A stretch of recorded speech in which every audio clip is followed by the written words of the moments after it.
नमस्कार मित्रांनो, माहिती सेवामध्ये आपल्या सर्वांचं स्वागत.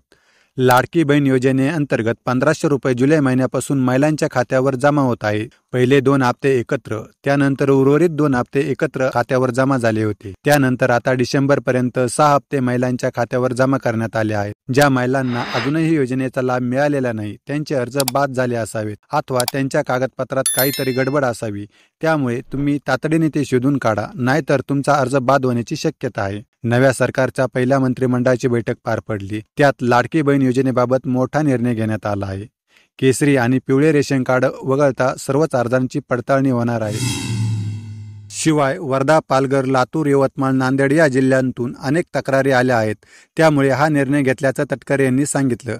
कुटुंबाचे 2.5 लाखापेक्षा जास्त उत्पन्न असलेल्या महिलांना लाभ मिळणार नाही. घरात कोणत्याही व्यक्तीच्या नावावर 4 चाकी वाहन असल्यास लाभ मिळणार नाही. शासकीय नोकरी अलकाना घेतलेल्या योजनेचा लाभ मिळणाऱ्यांना या योजनेचा लाभ मिळणार नाही. एका सरकारी योजनेचा लाभ घेणारे असतील तर त्यांना लाभ मिळणार नाही. ज्या महिला महाराष्ट्रातून लग्न करून दुसऱ्या राज्यात किंवा देशाबाहेर गेल्या त्यांना हा लाभ मिळणार नाही. ज्यांनी ऑनलाईन आणि ऑफलाईन दोन्ही अर्ज भरले आहे त्यांचे अर्ज बाद केले जाणार आहे.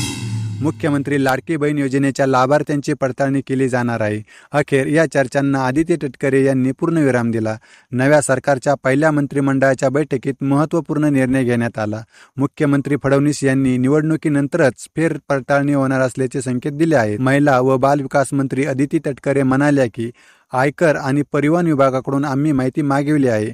ज्यांच्या उत्पन्नात वाढ झाली आहे अथवा ज्यांचे उत्पन्न जास्त आहे अशा सर्व महिलांचे अर्ज बाद केले जातील. ज्या महिलांना नोकरी आहे आणि त्यांचे उत्पन्न निकषामध्ये बसत नाही त्यांचे अर्ज बाद होतील. फेर तपासणीसाठी आयकर विभागाकडून डेटा मागविला आहे. राज्यात फेर तपासणी सुरू झाली आहे. एकूण 5 निकषांच्या आधारे अर्ज बाद करण्याची प्रक्रिया राबवली जाणार आहे. मुख्यमंत्री फडणवीस यांच्याशी चर्चा करून मंत्रिमंडळाच्या बैठकीत हा महत्त्वपूर्ण निर्णय घेण्यात आला आहे. तुम्हाला ही माहिती आवडली असेल तर आपल्या मित्रांना शेअर करा, व्हिडिओला लाईक करा आणि अशाच प्रकारची नवनवीन माहिती बघण्यासाठी आपल्या माहिती सेवा या यूट्यूब चॅनलला नक्की सबस्क्राईब करा. धन्यवाद.